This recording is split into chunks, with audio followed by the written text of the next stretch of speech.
welcome. This is an after lunch slot, so I'm expecting some of you to take a nap at some point. So I'm going to point out the moments in which I'm resuming a new topic, so you can join in back again. Hi, nice to meet you. Some of you know me, some of you don't. I'm Gabriele. I'm an Italian software developer. I work in a company called Buildo. We do custom tailored web applications. We use a lot of JavaScript. Yes, we use a lot of TypeScript too, and especially Scala. So this is what I do by day. By night, I do some community work. I organize the Scala Italy conference. It's in a different city every year. We've been in Venice, we've been in Rome, we're going to be in Florence next year. So if you lack a conference in September, because ScalaWare is not going to happen, the second best is, of course, Scala Italy. And then I do a few other things. AST Explorer, we're going to talk about that. It's not my project. I contributed the Scala syntax to it, and it's really, really nice and useful and pertinent to this topic today. I contributed the SCALAFMT VS Code integration. So if you're using VS Code and you want to run as SCALAFMT, which is a code formatting tool, now you can. And if you find any bug, don't tell me. So, and then, of course, I contribute to Scalafix. I got interested in that a few months ago. I started hacking some, it was called rewrites at that time, and now it's called rules. We will see that. And now I'm a maintainer in the sense that I help Olaf, which is the original author of the tool, to pick names. Essentially, that's what I do. So an agenda to this talk, because of course John was like, okay, you want to come to ScalaWare to give a talk? And I'm like, yeah, sure. It's actually a workshop, it's an hour and a half by. So it's kind of a long slot, and it's super hard to do an actual hands-on thing without introducing a lot of concepts before. So have this agenda of which we're going to talk about, and there's going to be some live coding and that you can follow along and be interactive in the end. So that's when you can wake up. Okay. So we're going to go through why Scalafix exists, what is it, what it provides. So we're going to see what are Austa syntax trees, and very briefly, and what are related workflow and how do they interact with DevTools. We're going to see what ScalaMeta is, because essentially is the groundwork that powers Scalafix. We're going to see the Scalafix API really briefly, and then we're going to dive into it with some code. Sounds good? Yeah. OK, yay. Some of you is awake. OK. So what is Scalafix? If you go to the website that I just pointed you to, it says that it's a rewrite and linting tool for Scala. What does it mean? It means that you can do essentially two things right now. One is very new, which is the linting. So the rewrite is essentially writing programs that convert a program into another program. So for example, it was born originally for migration from Scala to 12 to any to Dotty, right? So the idea is that you have a code base and you want to migrate that code base automatically to a different code base. But it can be used, of course, for libraries, for internal things, for refactoring. It's essentially a very, very generic framework. And another capability is, since we are analyzing programs, is linting. Sometimes you can not fix stuff, or you can just signal that something is wrong. There is not an obvious automatic fix. So there is also an infrastructure for just making that a linter. And a linter is just a program that signals when something is wrong according to some rules. So there exists some linters in the Scala world, but this is a much more powerful API now, and we hope to kind of reconcile all the efforts into a single project. So we will see how that goes. So I want to show you what it does before we get to the background of it. So a first example is this. So this is a very trivial example, and you may not even spot it. It's just this thing here. So the procedure syntax has been deprecated in Scala something. I think it was already Scala 2.11 behind the flag, but now it's definitely going away. So it's the syntax where you don't put the colon unit, but you just have this method without an equal, and it works and returns unit. So if you want to fix that, you move it away because it's deprecated, you can just run Scalafix, no procedure syntax, and that works. This is a fix that you could probably get away with a Vim macro or with regex. Okay, so this is the kind of a syntactic fix. They are not super, super concerning, but it's nice that Scalafix provides a fix for those. Another one, which is more complicated, that I personally authored, was one of my first contributions to Scalafix, because I really hate this thing, is the NOAUTOTUPLING rewrite. So this rule, I'm going to say rewrite a few times because we renamed it recently, but it's rules now. So it's cool at me. So this thing is like, if you're not familiar with this, essentially Scala is permissive in that if you have a method that accepts a tuple, and you pass, instead of a tuple, just an equal number of arguments, it's just going to tuple that for you and move on. This is confusing sometimes. Some people build powerful APIs on top of this, but it's a very strange behavior that may lead to some unexpected consequences. So Scalafix can fix this. And you realize this is very different than the one before. You cannot just pattern match against a regex or something and fix it. You need to know stuff about the method you're targeting. You need to know that it accepts a tuple, and you need to know the number of arguments it accepts, and so on. So this is kind of gives you the idea that it's a very powerful API behind it. Another example, this is an example that fixes an existing library. So this is part of the CATS rewrites that allow you to migrate most of the CATS breaking changes from 0.9 to 1.0. So this is a particularly unfortunate change to fix by hand, because it's essentially changing this operator here, which is Daniela's favorite operator, the pizza operator, the TIE fighter operator, is going away. Now we're going to have a tuple and a map n, instead of having this operator with a custom map. So doing this fix, which is essentially going around, looking for the symbol, wrapping into parentheses, replacing with a comma, is something that is probably like 3 lines of Scalafix, and is super, super annoying if you use this a lot in your code base, because it's difficult to automate in a syntactic way. And now you also need to target the map. You want to convert that to a map n, but you don't want to target all the maps in your application. You need to know what is this exactly. Okay, so we're going to get to that. And finally, an example is the NOINFER rule, which is ridiculously powerful and super, super simple to implement in Scalafix. And it ships with Scalafix 0.5. So essentially here, we're saying, OK, in case the compiler ever infers a symbol that I don't want to use, like product with serializable, is typically a bad smell. Something went wrong in the inference. I'm using some types that led up to that. It's essentially any, but it kind of stopped before, because there is a least upper bound that matches, and it's product with serializable here. So Scalafix can tell you that there is a product with serializable inferred there and warn you about that. So that's extremely powerful, and it's super, super simple to implement, and we will see how to implement that later.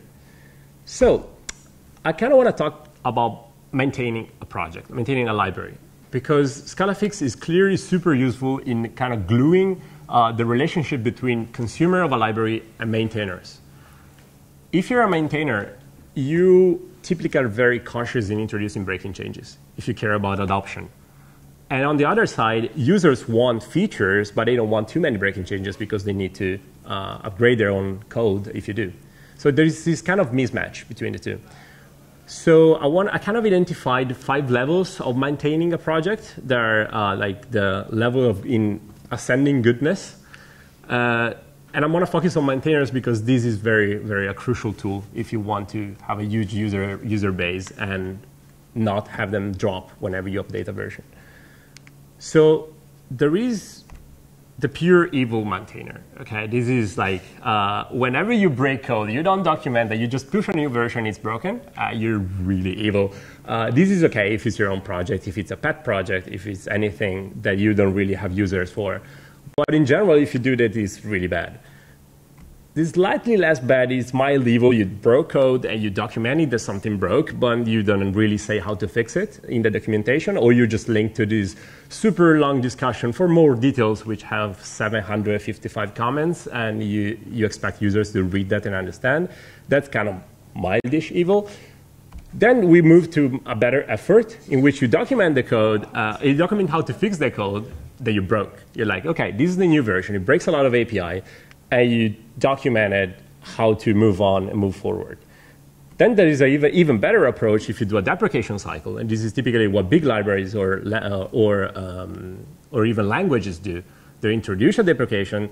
They support both API for a while. And then they remove eventually the deprecation after a while. And typically in the deprecation, there is an explanation of what to fix, and how to move forward. So this is kind of state of the art currently.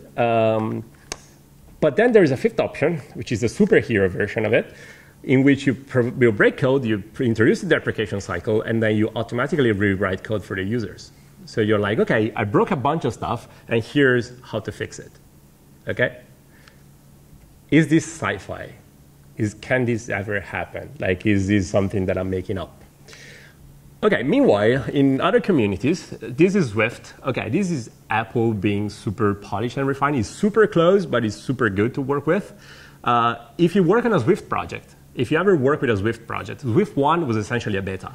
Swift 2 broke everything. Swift 3 broke everything again. They were like crazy aggressive in breaking APIs. But every time you open Xcode and there's a new version of Swift, there's this button here. It's like, yeah, would you like to migrate the whole thing to Swift 2? Boom, done. It's not perfect, but it does essentially 99% of the job for you. This is like amazing. But even if you go to open source work and not so much closed stuff like Apple, in JavaScript, for instance, this is the announcement of React 15.5, one of the latest versions. I'm not expecting you to read that. I only highlighted the important sections. So there's a paragraph which is new deprecation warnings. And then 3 paragraphs later is like, OK, by the way, you can fix all these automatically with this React code mod project, which is essentially a weaker version of Scalafix that only does syntactic changes, like the first one, like the NOPROCEDURESYNTAX. So even with a very weak API, and they provide rewrites for famous libraries, and even for smaller libraries, there's many, many, many users that just simply provide a rewrite because it's so much easier for them. So this is a thing in other communities. This already exists, and it works, and users love it. And I'm a user of these things, and I love it. This is a quote from Olaf, which is the author of Scalafix. JS tooling in ASCII is in the future. Not only the JS tooling, but a few others. So I think it's kind of time that we jump into the future, and we'll see how. And these talk and examples are going to show you how we can do that. But we have to take a step back. I have to know that you know what an AST is. So who knows what an abstract syntax tree is? Oh, who doesn't? OK, who doesn't? OK, almost everyone knows what it is. So I'm going to go real quick through this. And I'm going to introduce a few concepts that we're going to use later. OK, so if you start from a simple Scala statement, you can break that into tokens. And that's the simplest thing you do. You typically break it into tokens. And tokens represent essentially the alphabet of your language. Then you kind of want to define what a language looks like by saying, OK, the tokens can be arranged in this way. Like val equal comma is not a valid statement because it needs to have this structure. And the structure is usually what you call a grammar. So a grammar is a tree of this that ultimately end up with tokens that represents your language. So an AST is essentially abstract syntax tree, and we've seen that it's syntax because it defines the syntax through a definition of a grammar. Tree because it's a tree structure, which is convenient to work with as opposed to text files. Why is it abstract?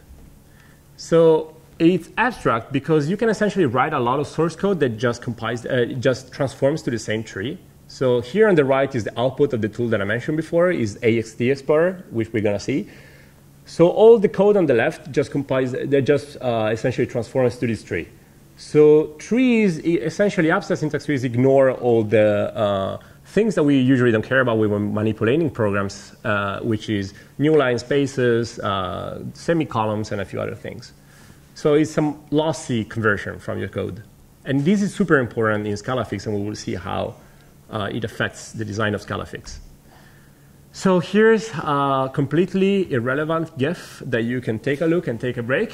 It's very satisfying to me to watch. So this signals that we're moving to the next session. So ASTs, why should I care? Why should you care? So ASTs power a lot of workflows.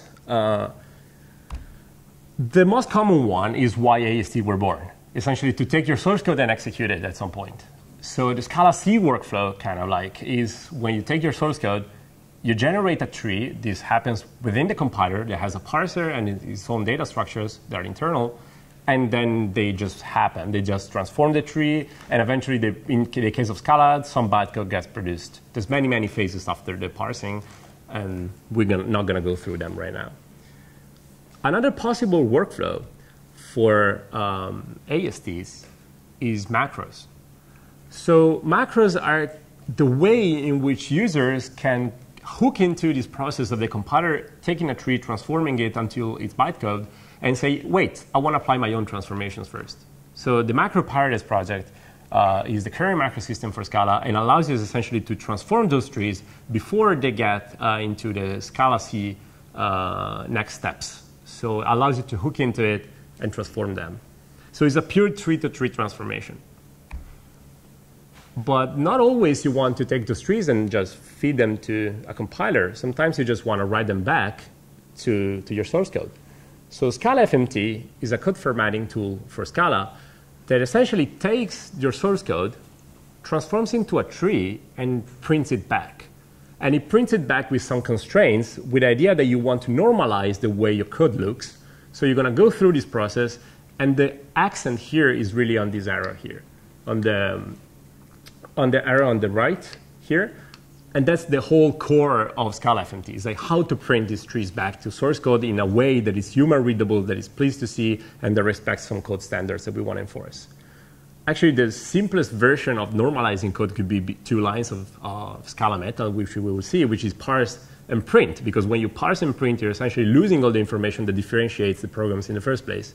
But ScalaFMT is much more than that. It's about enforcing the length of a line, the number of columns, and a few other patterns that you want to care about. So that's why there's a separate tool for doing that.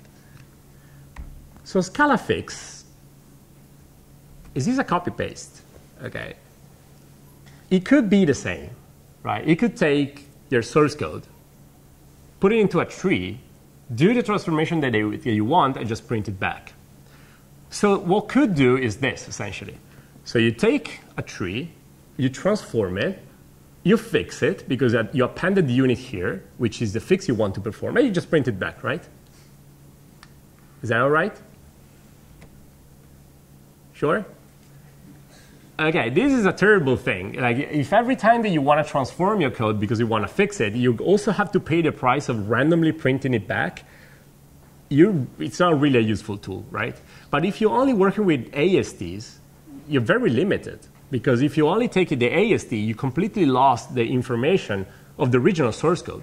So you literally have no way of printing it back as it was. So here we're like trimming the comment because it's not in the AST. We're printing this arbitrarily because we don't know the original source code. It's not in the AST.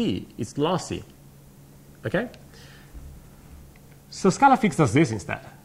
It's very surgical in what it does. It just literally appends this thing here, inserts this here, and that's it. If you do whatever around it, it's not going to touch it.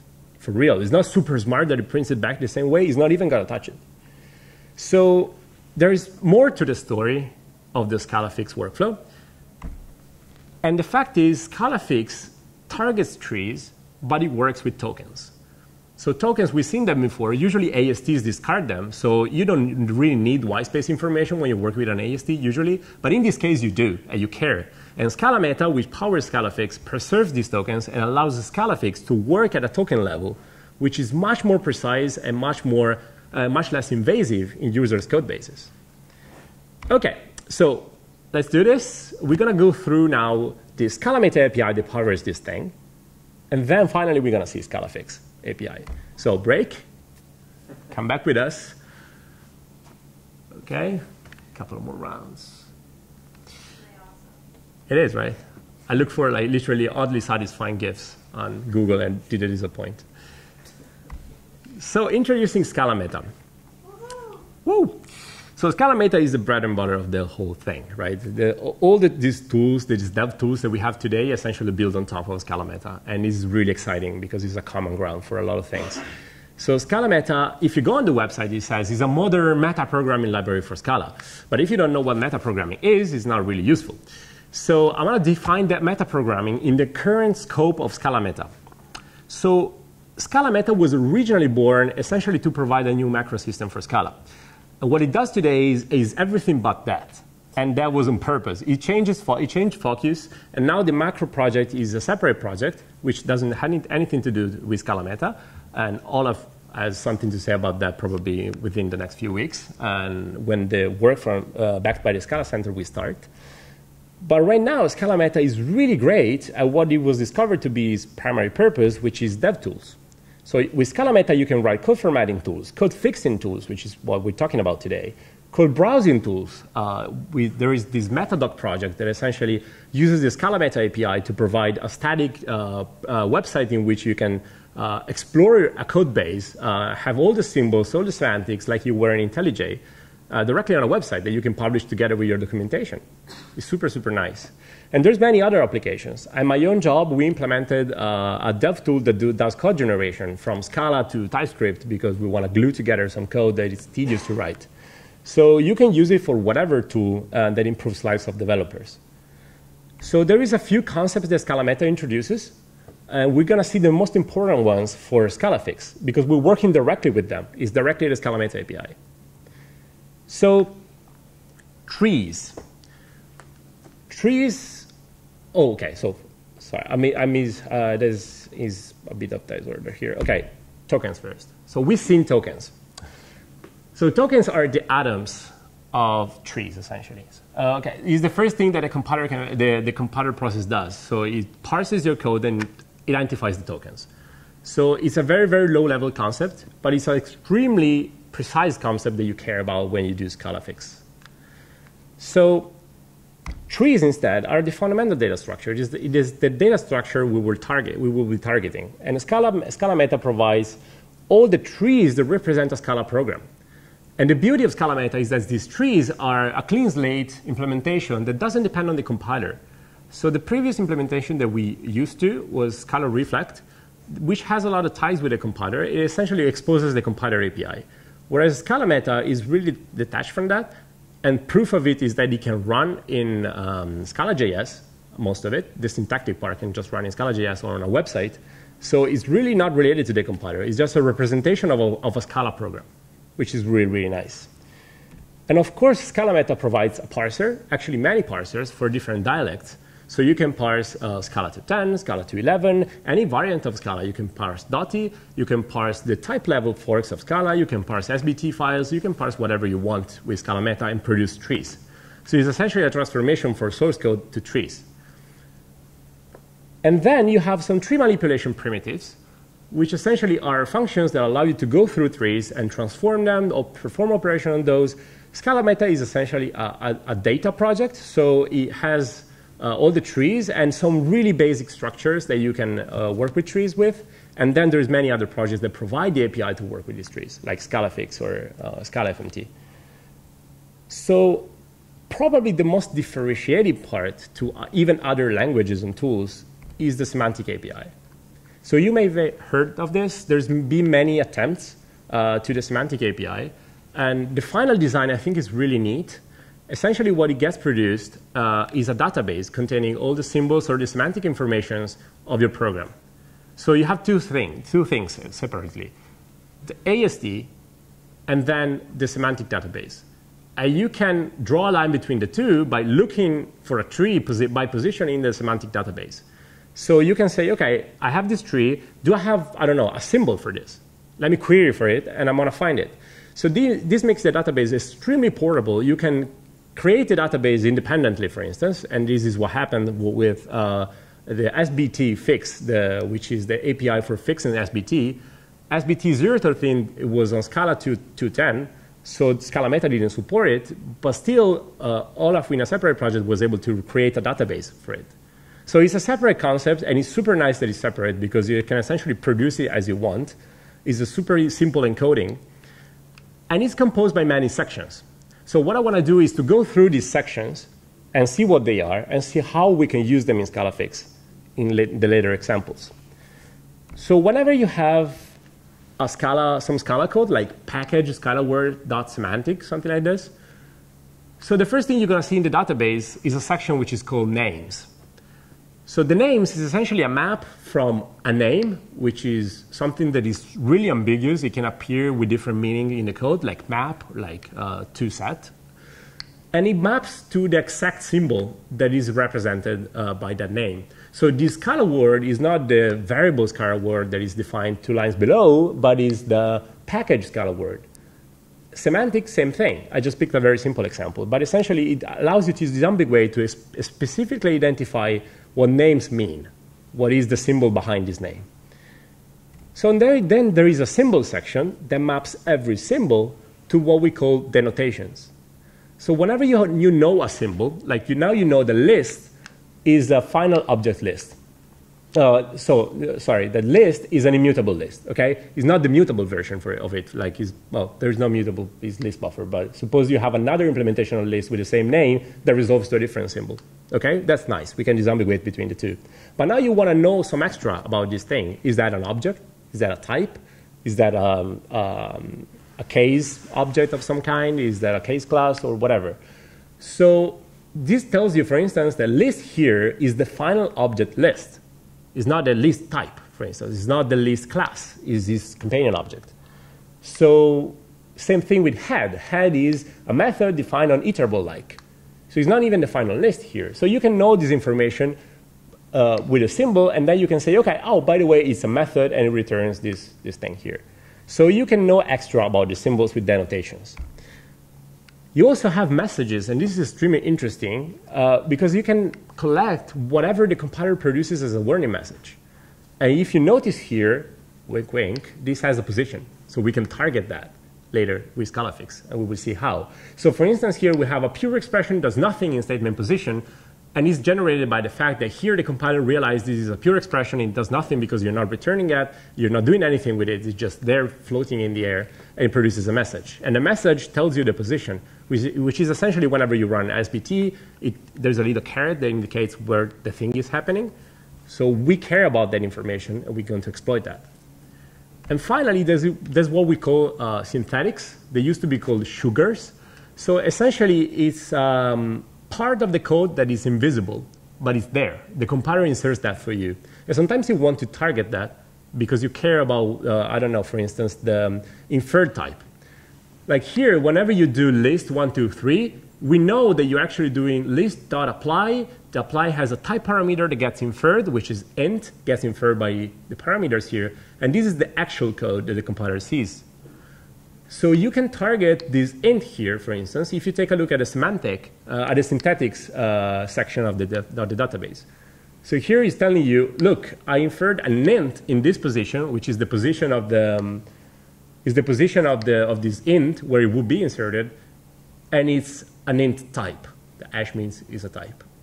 Okay, so this is really nice and allows for stuff like the NOINFER warning that we've seen before. We can just say, okay, whenever you see a synthetic that is a product with serializable, there's something fishy going on, and warn the user.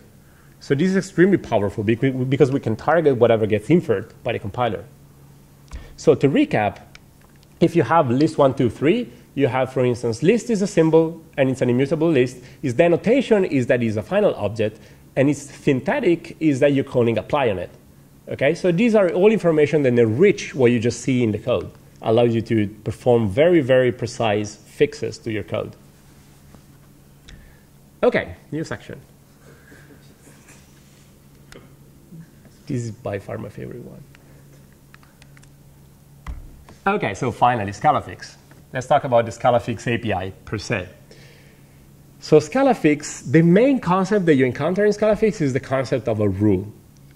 It used to be called rewrite. So if you experimented with Scalafix previous to the latest version, it was a rewrite, and we changed the name, and this is essentially my role in Scalafix, to pick names, to rule, because rules can be checked or fixed.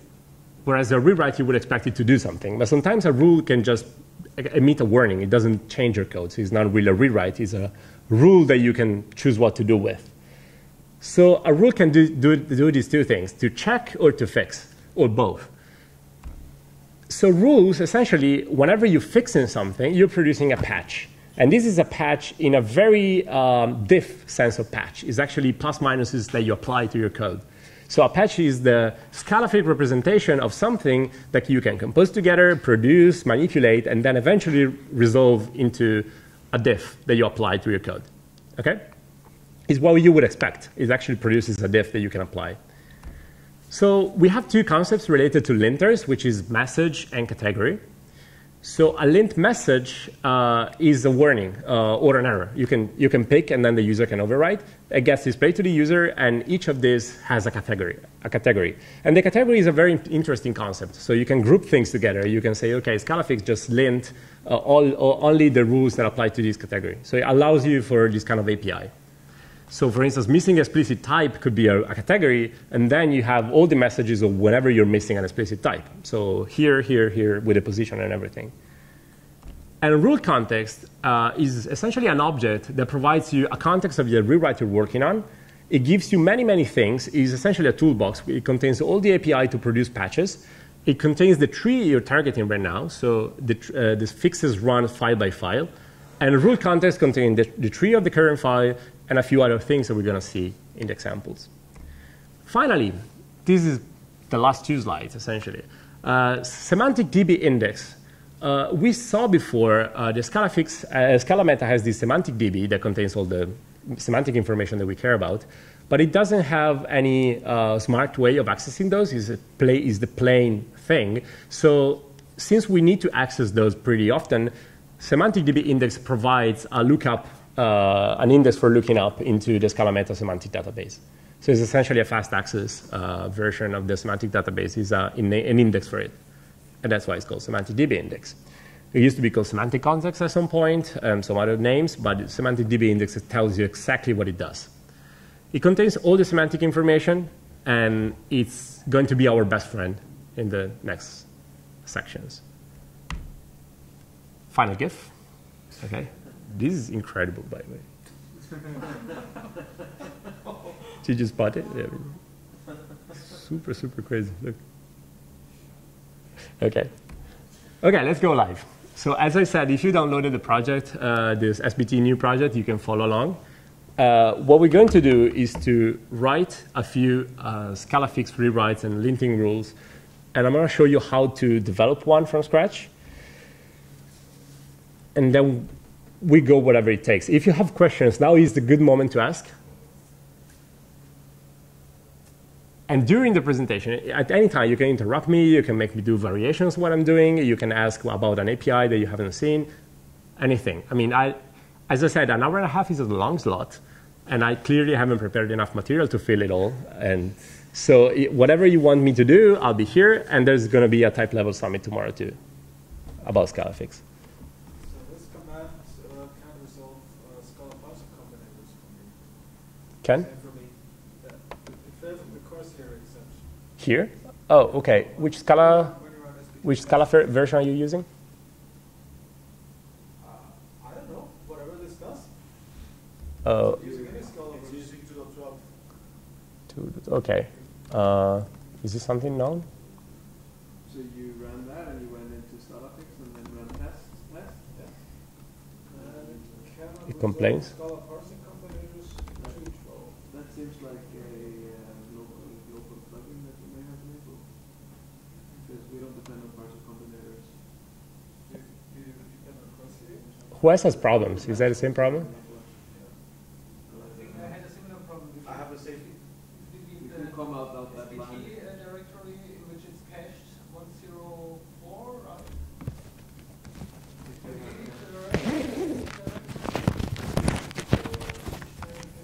You can, if it helps, you can go to the plugins that SBT and open it out here. That sounds like an SBT global plugin issue. What are you getting? Resolution error. I think trying what the other person described here, how SB.SBT, just in that directory. OK. So the idea is to. Take until the end of this workshop to resolve. Yeah, probably. Huh? OK. Well, otherwise, we can. It's just a template. So you can essentially go on the. Just clone. Yeah, you can probably just clone the template and remove all the template import. I have one repo PG/final case class. Final case class. Yeah. No dashes. Oh, all together. Yeah. So if you want, you can also, but I guess you'll get the same resolution error if you try to run the test there.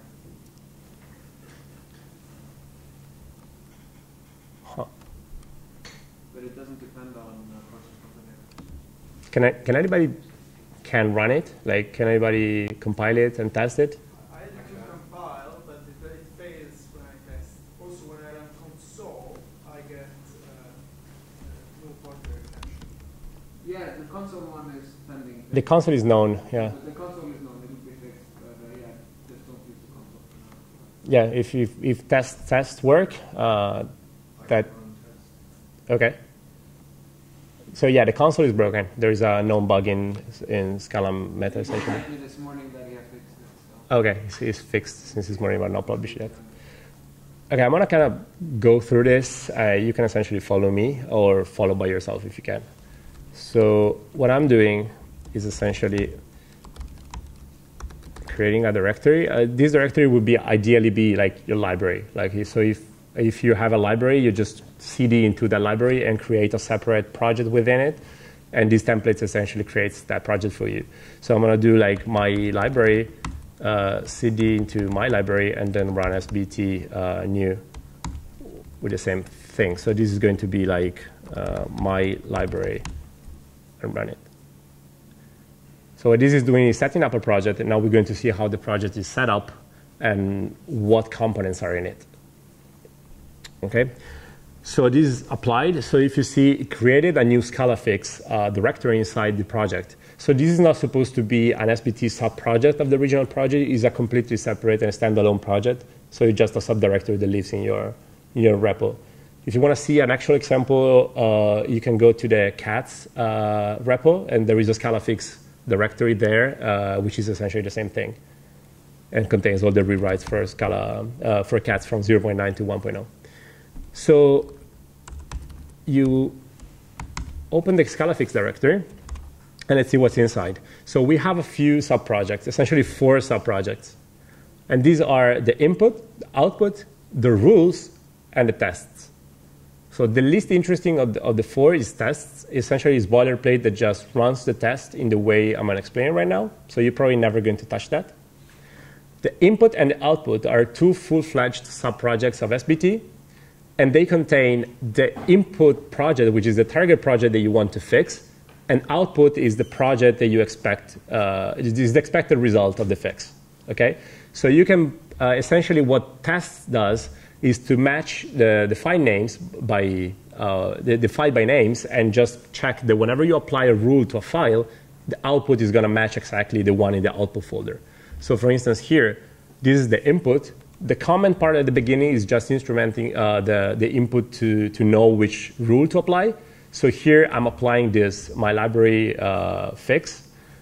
And then everything that follows needs to be fixed and become what is in the output with the same name file. Okay? Does it make sense? It's essentially 2 files we're going to diff. Okay? So the actual rewrites live in the rules project. So the rules project contains the rewrites and the rules and the fixes and the checks. So here, for instance, if we start running this, it's going to execute this code. It's going to try to fix the input. Now the input and the output are identical. So what we're going to do is essentially print a lot of debug information, which is usually how I approach writing a rule. So whenever you want to write a new rule, you essentially want to print a lot of stuff to understand the context in which you're in. So it should be possible to run a debugger too. Should be possible? To run a debugger if someone wants. A debugger, okay. Oh yeah, I'm not very familiar with IntelliJ, so someone wants to try to run a debugger in this. I mean, it should work, probably, or not, I don't know. So essentially the command that you want to run is test. So it's the test sub-project, which essentially does what I described before, picking up the 2 projects and comparing them. And it applies the fixes that it finds in the input. So we see in the comments you specify which fixes you want to apply. So now we printed a bunch of stuff. So this debug index is going to print the semantic database for the current file. So it's going to print a lot of information, which are the same that I told you about before. So it's going to print the names, the symbols, and then we have this tree syntax and tree structure. So for the file we're targeting, we can print its syntax, which essentially is a pre-printed version of the tree. So it just prints back the code. So here is essentially this part here, is package fix this. The pretty printer is very basic, but it does its job. You can see the code, or you can print the structure. So this is printing the whole representation of the tree. They both may be useful at some point if you want to debug stuff. Okay, so the first fix that we're going to write is a super trivial one, but it gets us started with a few APIs.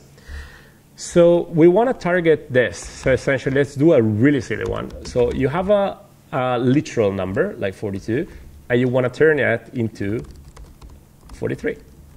Okay, super silly rewrite. So nobody actually uses this. But the idea here is to show how we can target exactly that 42. That's a lit int. So how do we do that? So if we run this again, it's going to fail because we changed the input and the output, so it doesn't match the expected output. And Scalafix is going to show you that. So here you have the obtained. So this is the code you actually obtained by running the fix. And here highlights the diff. So the diff is this line here. I was expecting a 42, I got a 43. The other way around, I was expecting a 43. So we want to fix that. How do we know how to fix, what to target? How do we know the tree? How do you know that? We don't know anything, right? I didn't tell you the trees of SCALA.meta. There are a few. It's all the whole Scala language. So the best tool that you can use is what I mentioned before, which is AXT Explorer, which I have here running locally on my computer, or it was at least. I'm gonna probably, if I have internet, it just works. Okay, you can go to AXT Explorer. This is a lovely website that was born for JavaScript, but it got extended with many other languages. So you have access to all these things, which are super, super interesting. And what's happening here, we have a compiled to JS Scala.meta parser that parses whatever is on the right and produces a tree that you can explore interactively. So if you have the code you're interested in, which is val x equals 42, you want to target the 42, you just click here, and you find out that it's a lit int. Okay, so it's a lit int is a tree of type lit int, which is what you care about, has value 42 and its syntax is 42. And you can also know the position and a few other things. So this is super, super interesting to explore because sometimes you're like, okay, I have this object main extends up. What is extends up? It's a template. And I know just because I can click here and see, okay, this app lives inside this thing, which is a template. Look at this. So this whole thing is a template, everything that comes after the extend. So it's interesting to explore APIs. So we're interested into the lit int here. So the typical approach with Scalafix is essentially to take the tree from the context. So that represents the source file, the tree of the source file you're working on. And then collect over it. So we're going to essentially pattern match on this tree, and it explores all the tree, the collect. And we're interested in the case in which we encounter a lit int. That's already in scope because we imported Scala.meta on the top. Okay? So the lit int has a value inside, and what we want to do now is essentially to put a new value back in. So first, let's make sure that we're printing the right value, with getting the right value. So let's do test. Okay, so if you see here, we have a 42. Okay, so we're targeting the right thing, right? So how do we write a 43 back? Okay, so let's get our 43. Let's do a new value. Okay, super, super silly. Now we want to put it back. And the approach with Scalafix is essentially do whatever you would do with your editor. Like to actually, I want to delete a few things. I want to insert a few things. So the first thing we want to do actually is to delete the 42. So let's try to do that first. So there's an API on context that is remove tokens. How do you get the tokens that you want to remove? So this thing is a tree. We're going to call it T. And trees have a tokens method that you can use. So it's tokens here. So this context remove tokens is going to produce a patch that all it does is take the tokens of that tree and remove them. Okay? So we are returning that patch, so we don't need this patch empty here anymore. And if you try to compile this, it's going to complain because we're returning a list of patches because collect returns a list. So now I'm going to introduce you to the most common thing that you're going to do in Scalafix, which is as patch. ASPatch is essentially an implicit method available on most things in the world. It just takes a list of patches and it returns a patch. It takes an optional patch and returns a patch. It takes whatever thing that resembles like a patch and it returns a patch. In this case, it's essentially, you can use directly the method on patch, but ASPatch is so convenient that you're probably going to end up using this all the time. So now this compiles. And what it does is actually removing that 42. Let's see in the output. You see here, the output is so nice that it puts a dot wherever there is a space. Do you want to change it to like a white contrast? Absolutely.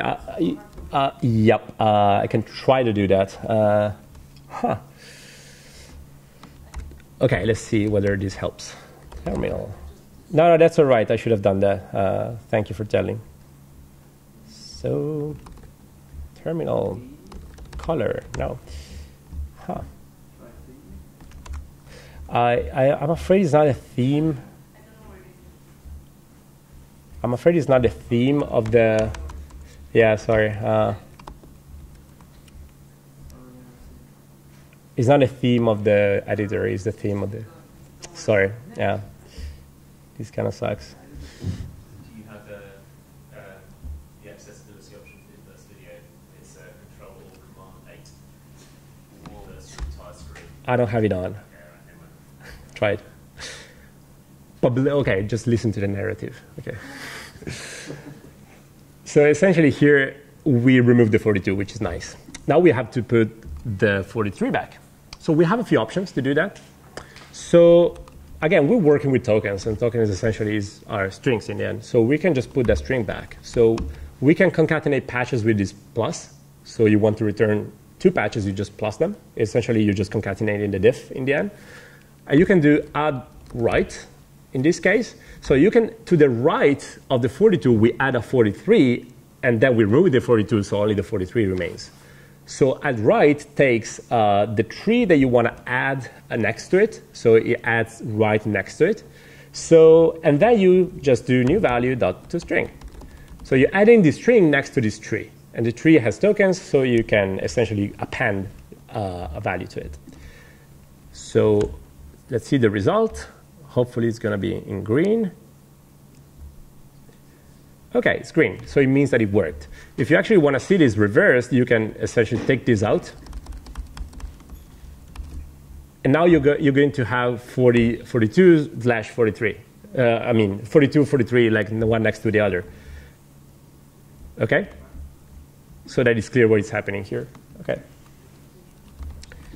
So this is an option. And this is essentially working purely with tokens. Sometimes you want to make these things a bit easier.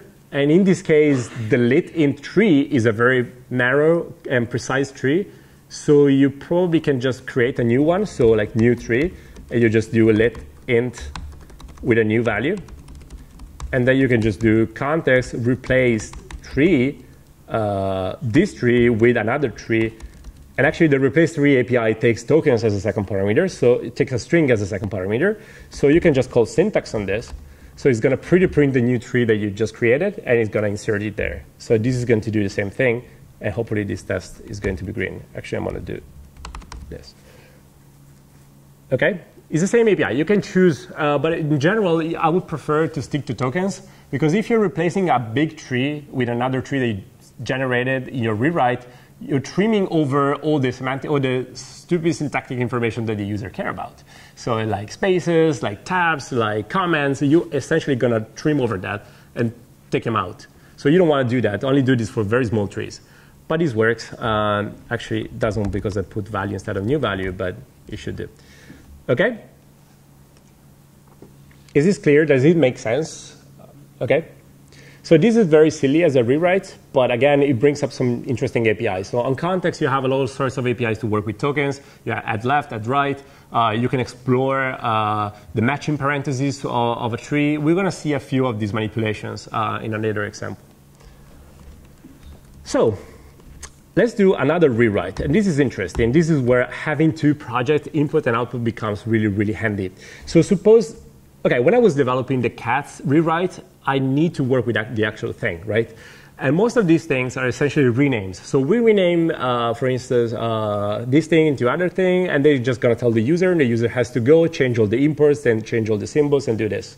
So one example of this was renaming the co-product data type into either K.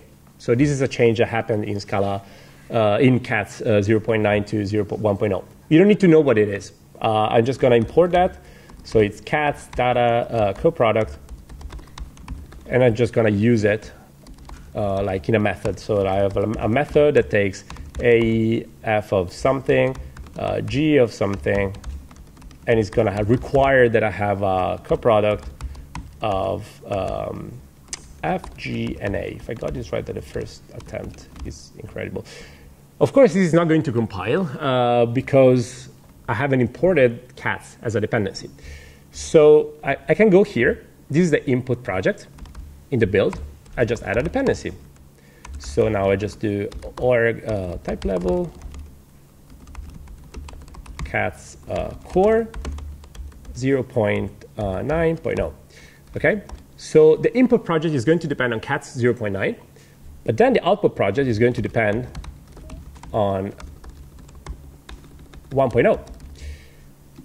This is really nice because you can do stuff like having the input project to compile on .t and on ScalaC because you want to migrate stuff. You need to have this ability.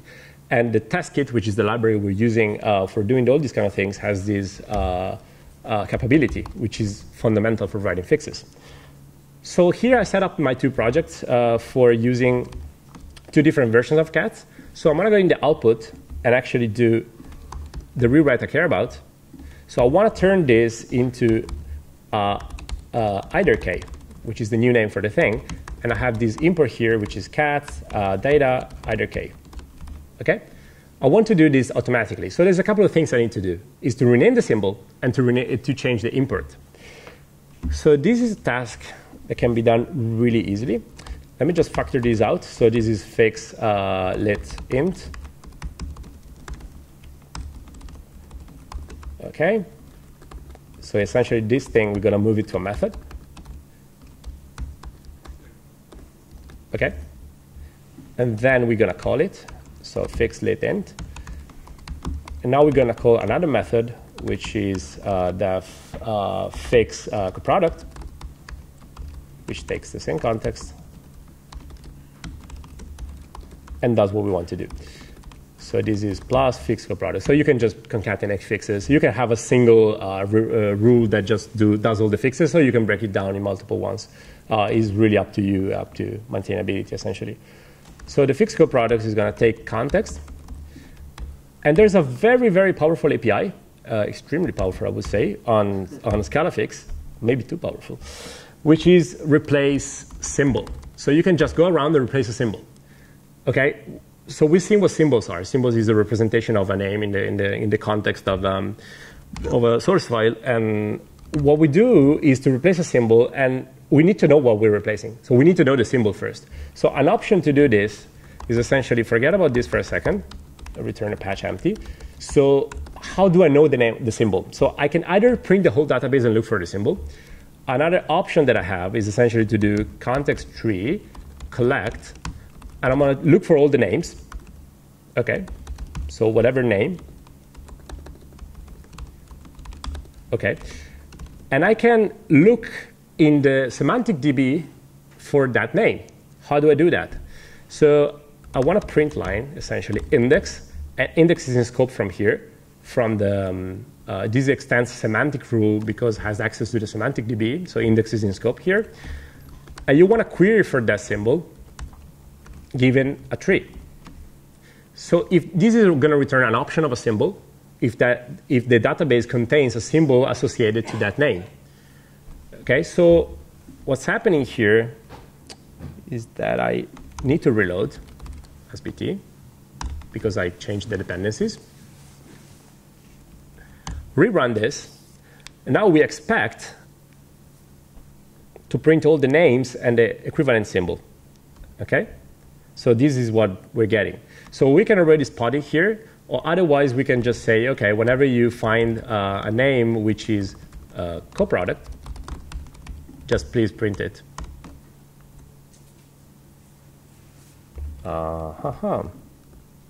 Yep. Something like this. So this is a quick hack to find out the name of a symbol real quickly. We may be adding some syntactic facilities for this. So essentially, this is what we're interested in. This one here. Okay. So now we can go back to our replace symbol and just target this. What we want to replace it with is essentially root the cats.data.either_k. Okay? Super simple. And this is going to work already. Symbols, right. This takes a variable list of symbols to replace. Okay, and now the task pass. So this does many things, actually. It looks for all the symbols in your code bases, it replaces them, and it also changes the imports. So it actually did these cats data either_k starting from a co-product. So this is super powerful, and you can actually use this directly from the CLI. So you don't need to write your own custom rewrites. If all you want to do is just to replace some symbol, you can directly use the CLI and just say, okay, just go and replace this with this, this with this, and this with this. So you can do that directly. Sure. Don't need the root or the bottom root. Yeah, I want to say that. So it's essentially this. Yeah? How does it know how to print that name into some source representation and stuff like a matching import for it? Sorry, You need a new import. You don't need co-product. You need to import either_k. now. Yeah. You know to do that automatically. Yeah. Will it automatically format the name or generate imports or organize them? Essentially, what it does now is a very simple thing, which is producing, if there is a new import that is needed, it just puts it on the top of the file. And if there is an import that is not needed anymore because the symbol gets out of scope, it just removes the import. So it's very basic in the sense that it doesn't group imports, it doesn't do anything smart with the import. But then we have, we kind of working on a few new import-related fixes that you can apply later, like grouping imports or reorganizing them. Is it smart enough to detect shadowing? Like you already have the different symbol for either_k? Not yet. So this can go wrong. It's very powerful. It has a lot of edge cases. But for most cases, like for the cats one, I tried on a few code bases and it worked decently. It had very few false positives. You do the wrong thing. Yeah. On line 23, you pattern match for co-products, but how come you don't fully qualify that? And because it seems like the import is like fully qualified, so it's like cats data co-product. Yeah, How like the match works? that's a good question. Essentially, if I can answer you with this. Essentially, if you do import cats data co-product here, okay, I'm targeting this, okay, this name here. So I'm just targeting this part. And that has a symbol associated, which is the whole thing. And not what you're talking about is the whole tree, which is this importer tree. So this is a good question. Essentially, name are the leaves of these trees most commonly. And you can target directly those in case you need to quickly access to a symbol. And again, this is just a sort of debugging technique. Another way of doing this is just to do debug index and look at the index. If it's not a huge source file, you're going to just find the symbol in there.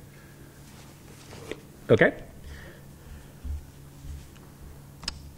Perfect. So this is very useful. Actually, you can do many of this. So like for the cats rewrite, co-product was one of the ones that got replaced. There's like tuple, k, and a few others. You just add them, and you're done. This is like a 2 lines rewrite. Super powerful. Question? And it handle the case if, say, either_k had changed package. So if it wasn't in the data package anymore, and you say had a wildcard import, so it was putting it in. I think it does for the package thing. Do something, but it may, it's missing sort of the ability to say prefix it with this package name. Yeah, like moving across packages is a bit of a corner case, but yeah, essentially the idea is to put everything in that API, but we haven't tested extensively because it's kind of a new thing. I think currently that's a bit shaky, but it should be eventually quite good to handle those cases. Yep. So try it out. Bring up these cases and open an issue, and we'll gladly fix it. Okay. So I'm drawing a blank on the next example. All right, okay. So another kind of approach that you can take, so far we've seen two things, like targeting trees directly. Okay, I want to fix that pattern in my tree. Like there is a literal, I want to fix it. There is a method, I want to fix that. Okay, you can do this with the first example. The coproduct example is like, I know this symbol changed. It's a very common breaking change into library APIs. So there is this replace symbol that you can use and encode in your rewrites. Another one, which is used in a few rewrites that are provided by Scalafix directly, is to actually target messages. So what am I showing? Okay. So suppose you have something like this. Let's go back to the input and do what we've done before, which is put like a random expression in there. Okay. Now you see that the compiler generates a warning, which is gone away, which is a pure expression, does nothing in statement position, and it points at that. Okay, it says that test does nothing there. It's probably that code that you forgot something. Okay, so let's do a very, very aggressive rule, which just trims that out, removes it. Okay, so we can do that instead of just looking and trying to figure out and reinvent the wheel to how to understand that there is a pure expression. Let's just reuse the compiler message. So our target is essentially to do this, to remove the test, okay? So we can do that by doing this. So let's call this fix pure expression. It's a very aggressive fix, but it's a fix, okay? And returns a patch. So this is a very common pattern, so I'm gonna spend a few moments talking about this. So what we want to do is essentially look into the database and find these messages, okay? So the first thing we're going to do is to collect all the position of the pure expressions. So the pure expressions positions are going to be in the index. I'm looking for the messages. I'm collecting all the messages. A message is a structure that has a position here, a severity here, and a message here. Okay? We don't care about the severity, as you may have noticed. So now, if the message starts with whatever that was, okay? We don't care about the whole message. If it starts with this, it's probably that. Okay, if it starts with this, then we're going to just save the position, and we're going to make this a set for fast access. Okay, so we have this thing, which are all the positions in which that warning occurs. So in the fixed pure expression, that we can essentially scan all the trees. We just do context tree collect on anything that looks like a tree. Okay, and if the pure expression position contains the tree position, so if that position is like in exact position where the warning message is, we can just remove it. So we can just do context remove tokens t.tokens. Whoops. Yeah, or replace tree with an empty string. I don't know. Both are valid approaches, I think. Okay. So this doesn't compile because, again, as patch. This is your best fix ever for any non-compiling code in Scalafix.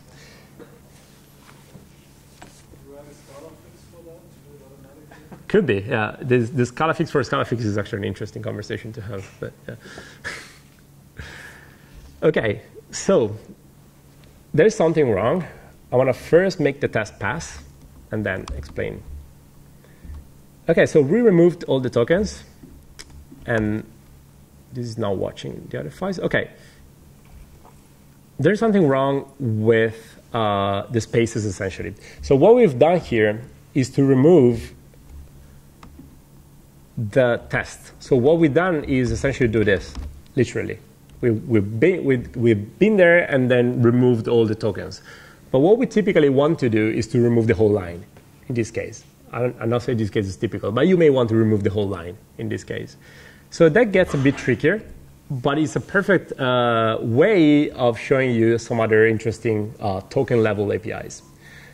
So before we move forward, I think that it may be tempting, by the way, is to directly target the index. So do something like index messages, collect, and essentially do remove the stuff here, right? You target the message position and you just remove the tokens from here. So this is not something that I would recommend, like to directly work on the index, because the index is across many source files.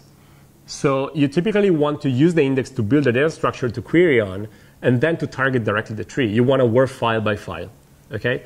So this is a fairly common pattern. So if you look at the rewrites that already exist, you're going to see this pattern going on. So you just collect the positions of what you want to target, and then you just go to the tree. So you typically collect on a tree. You don't collect on anything else, okay?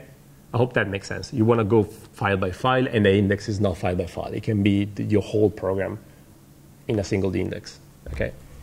So index should be just a way of collecting some piece of metadata. It shouldn't be the target of your rewrite. Okay, so how do we remove the whole line? Okay, so first we're going to keep the remove tokens of the tokens, but we also want to remove, and this is where we go essentially very, very like surgical in the code. So we want to remove these tokens here, like these two tokens here, the spaces, and the new line.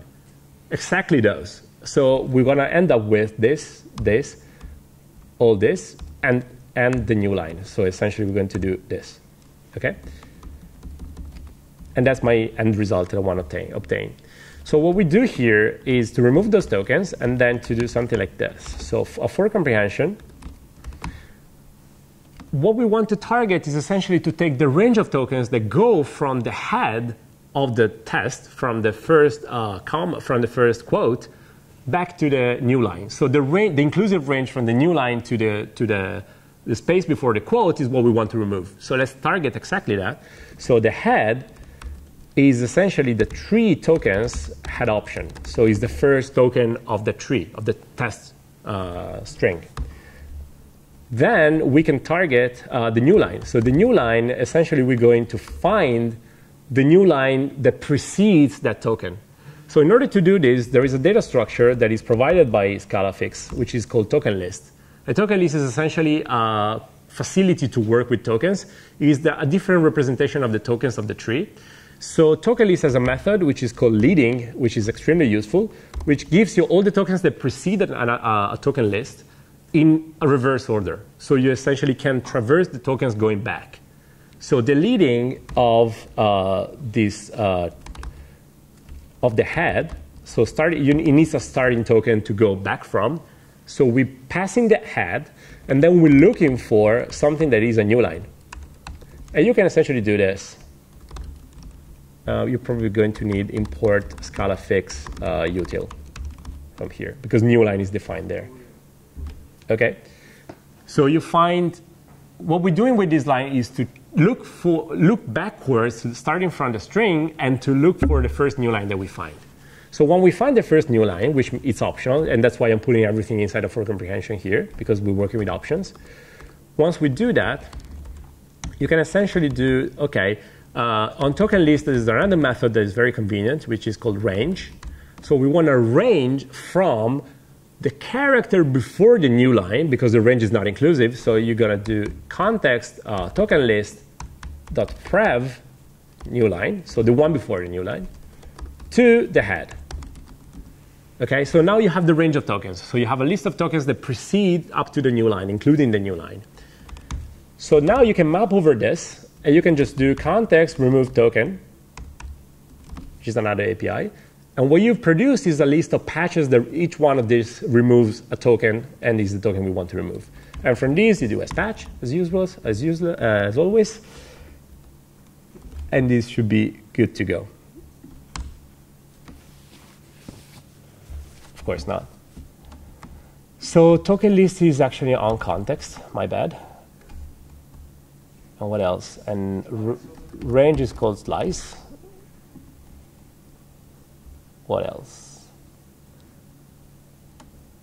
And it's working. Okay, let's just double check here. This is okay. This is what I want to obtain. Okay. There's some silly. Okay. Maybe if I run it, it's actually going to do something.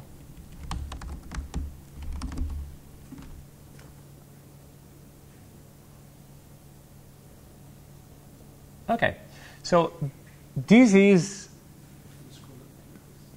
kind of complicated for a simple task. And this is one case in which I urge you, if you try, you find this common pattern, or like I want to delete a line all the time, please raise an issue. This can become an API. We're very open in adding this kind of API. What I wanted to show you is actually the power that you get. You can actually delete a single space and not to disrupt any of the user's code. Then these things can be abstracted away. For instance, working with tokens is very inconvenient in some instances in which, for instance, with imports, whenever you want to remove an import, it's crazy if you try to do that by hand. Like if you have a group import of many things, you remove the last one, now you want to also remove the brackets, and so on and so forth. There's many, many edge cases. In those cases, it's very, very useful if you experiment with those and tell us, or maybe provide an API that goes into Scalafix itself. So Scalafix gives you the power, and then it gives you an API for working with imports. For instance, with higher level concepts like trees. For instance, with imports, you have directly on context an API, which is context remove importee. And you can just remove that importee, and it's going to take care of the spaces, the commas, and all this piggybacking of the imports that are grouped and stuff like that.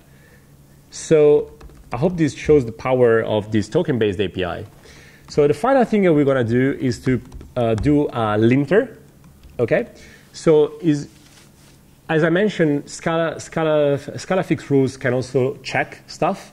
So we're going to do a very, very simple linter that just checks that we don't have any null in our code base, because it's a bad idea.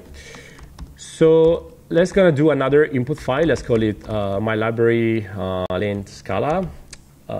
We don't need an output file because it's a linter. It doesn't actually produce any output, so we don't need that. We can just borrow a couple of things here. We're going to run different object lint test, and we're going to have a value which is of type null, which is a null. And we expect here assert my library dot no null. So this is the name of the rewrite, and this is the category of the name of the rule, and this is the category of the message that you expect to happen here. Okay, so it's probably this and this, something like this. Okay, so now let's make another rule here. Library lint.scala. Let's just copy a few things. Okay, so this is called lint. Okay, what we're going to implement right now is a check instead of a fix. So check takes a rule context, and it produces a list of lint messages. Okay, and these lint messages there are going to be output to the user. So the first thing we do is to actually define the category.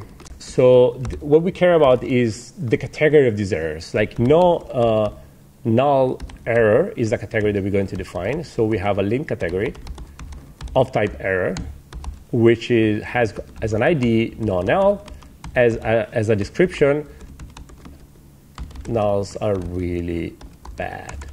Okay? So this error category is the default one. The user can override and make this a warning if they want, but this is kind of the default you provide. And I think error is the default that makes sense in this case. So now we just want to check the tree as usual. So we do context tree collect.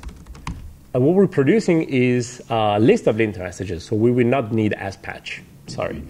So what we're doing here is essentially targeting whatever thing is null. And actually null is easy to target because if you do this, you go here and you take a look at the tree that it gets generated. Okay, is actually its own tree. Is this lit null here. So we can target directly this tree. So it's super, super easy. So we target this tree lit null, and whenever we find one, we just emit an error. So we can say no null error, which is the category, at token position. Okay, so we attach that the error message at that position, and this is going to produce a message, and this needs an override modifier, and boom, we're done essentially. We just wrote a linter that forbids user to use null. And probably I screwed up a bit here. What? I got the annotation wrong, probably. Let's do this. This is the quickest way of fixing it. You remove the annotation, then testkit is going to say, I found a warning there. Or not. Mixing is expected. Are you returning any? No, I'm not. Are you calling that my library underscore list? Yeah. I think you have the wrong. What's the name? The name of the rule is wrong. Oh, right. Okay, sorry. No, in the, no. This one too. This one too. That one doesn't matter. Go Okay. back to the input test. I'm OCD. Sorry, I want to fix this too. Can you go to the input? Yeah. There. Oh, right. I need to call the right rule here. Okay. So we run this again. It's going to say, okay, I found a warning, but it wasn't expected. So it's like, okay, you should append these lines. This is very convenient. So you just copy this and you append it here. And this is the way of testing assertions. So testing warnings and errors. You can just go and assert that there's going to be an error at that line. And it's going to check that for you. Okay. So these are the examples I got, and unless you have other, okay. So just to find the check, how do you automatically let that check run when you compile? How do you automatically? Run all those checks when you compile. You can essentially run it the same way you run a fix. So using either the CLI or the SBT plugin, you can just go and pick a fix. There's documentation on the website on different ways you can pick up these rules. A rule is essentially either checked or fixed, depending on what you're doing. And there's documentation on the website to do that. The interesting part about that is that whenever you have your rule ready, there is no publishing step that you have to go through. Essentially, if you publish that on GitHub, you can directly fetch it from GitHub, and it gets dynamically compiled on the fly and executed on your code base. And this makes it incredibly easy. For instance, I contributed the cat rewrite, and now they're on GitHub, and anybody can just use them directly. So I can show you an example of that. So this is a project with a bunch of fixes that I want to apply. So for instance, the remove unused import here, I can just go and say Scalafix, remove unused imports. And this is one that's already provided by the library. It's in the core library, and it does that. If you notice here, it removed all the things, and these are the things I'm talking about. So list buffer gets removed, and now you end up with set without the braces, and future just get removed because I'm not using that. But then you can also do stuff like Scalafix. Like if you go down here, there is this cat rewrite that we talked about. Actually, there is a bug that I'm not going to demo here. So let's move this here and here. So if you do this, that was probably fine, actually. No, I think that was probably fine. OK, so if you do this, I want to fix this cat code. So I need to, of course, that is not in Scalafix core. So what you can do is essentially do GitHub. And then you do type level cats, which is the GitHub organization and repo, version 1.0.0, and run it. So what this is going to do is to go on GitHub, download these rewrites and these rules, and apply them to the project. It gets compiled, and there's a few patterns that you can provide that are recognized by Scalafix when they're compiled. And it just applies all these things, and it's done. Okay? So if you publish a rewrite on GitHub, you can essentially everyone can use it. You don't need to go through Maven. You don't need to go through any of that hell. You can just put it on GitHub, and it's done. So I'm going to talk about how this is going to evolve a bit later. Then you can load these rewrites from your computer. You can load them from a class file. You can load them from anywhere, essentially. It's very, very permissive in where you load this from. OK, so it's been a tiring session for me especially, but I think everyone. So let's go back to this. What is next? I mean, this 0.5 was released yesterday during the conference. So, thank you. True story. But it was stable for a while. I mean, we just didn't go through releasing that. So what comes next? We're in 0.0 version. So what are the things that I'm personally excited about and they're actually going to be done? So super short term, more linter rules. Linter is a kind of a new thing. There's two, I think, right now in the core library. But linter is something that already exists. So we're talking, actually, Olaf is talking with maintainers of existing linters like ScalaStyle or Word Remover to see whether we can work together and build upon this infrastructure, which is common, and port a bunch of rules from these tools to a single infrastructure. And that is super exciting to me because it makes Scalafix a tool that you use every day in your development instead of just applying it once you need it for a tool or for a project. The other thing is rule bundles. Essentially, what is the limitation that you have right now is that whenever you download stuff from GitHub, or you essentially download a single file. So you run all the rewrites within a single file, and that works, even there is multiple rewrites in a single file. So what we want to do is to provide a way of getting essentially a project that contains multiple rewrites and also dependencies. So suppose you want to use library dependencies for doing the rewrite because you need to do some kind of crazy text manipulation and you want a special library to do that.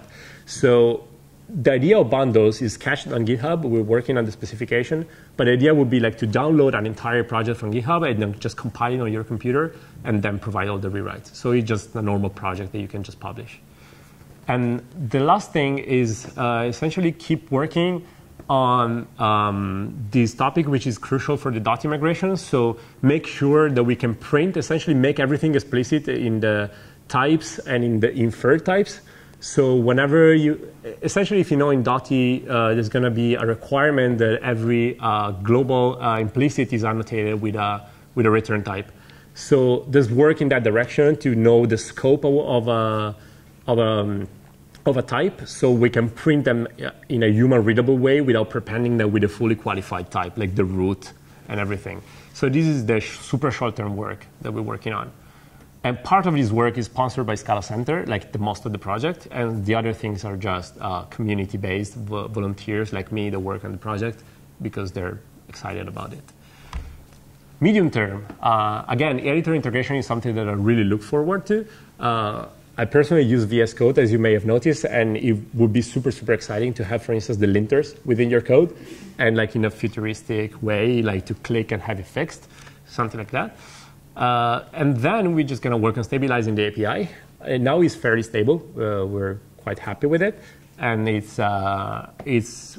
kind of want to stop breaking stuff at every release because, well, we kind of wrote a tool to avoid that, or to allow that in a way.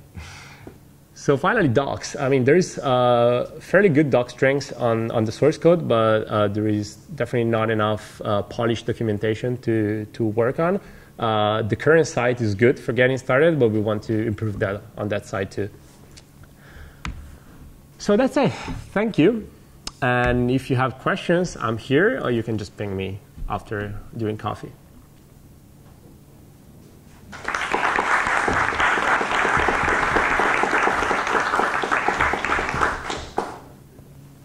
Questions? Yep, let's go. Do you think we could kind of make it automatic to refactor some code when you change the type, for example?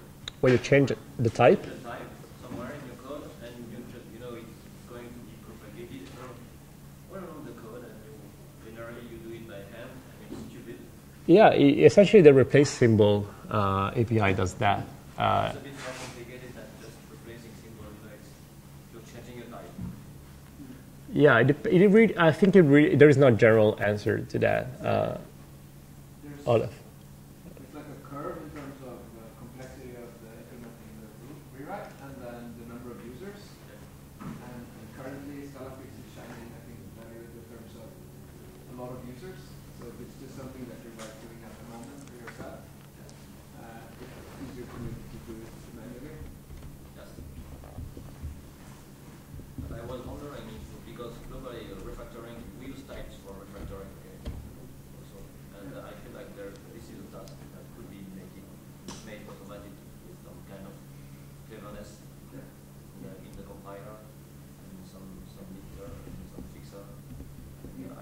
kind of semantics API mixed with this kind of tools and a bit of cleverness would be Yeah. later. Yeah, I don't know, like for the scope of Scalafix, it's up to debate, but definitely the what's underlying that powers this is going to enable so many things, like the SCALA.meta API is. You can also parametric fuzzy blocks. Yeah. So you could just say 3 and that's exactly on the type that you're selecting. And then you can just say replace 3 and then you can do a transform, 3 transform in the type. Okay. What it will do is actually remove all of the tokens of that type. So if you have comments there, they will be removed. But if that's not a concern, then go ahead. I will think about it because it would be cool. I can show you something. Other questions? Word remover, similar to like probably less sophisticated than this one, had a rule which was to prevent interpolation of values into a string, and you implicit call, if you like, of toString methods. Would it be very hard to implement this with Scalafix? Probably not. It is hard, that one? Oh, right, because interpolation, you cannot get that you're doing a toString there, probably. It's We have symbol at position, but not type at position. So we know that you're calling a string interpolator, but the arguments, we don't know the actual types of them, except that they're a subtype of any. If we will find a use case for some very important rewrites, we will add it to the API. But so far we haven't found. Well, I find that that's definitely a case where I'd like an automatic tool, because often I encounter bugs just because you change, like, say you wrap a string into a case class, and then you end up interpolating it, and yeah, you render the entire case class.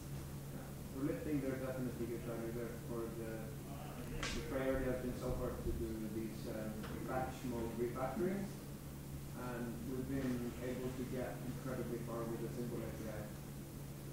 But we can definitely add types of position too. It's just not yet implemented. Yes, and this again, since you mentioned word remover, I think this is exactly what I meant. Like, I'm excited right now about the linter API, and by trying to look at what other tools do and how to port this to Scalafix, we can definitely find these use cases and improve the API upon. So I'm really glad that these things are starting to come up, and we're probably going to address them.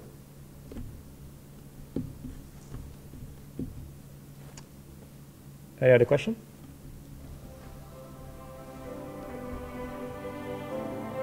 Okay, well, thank you.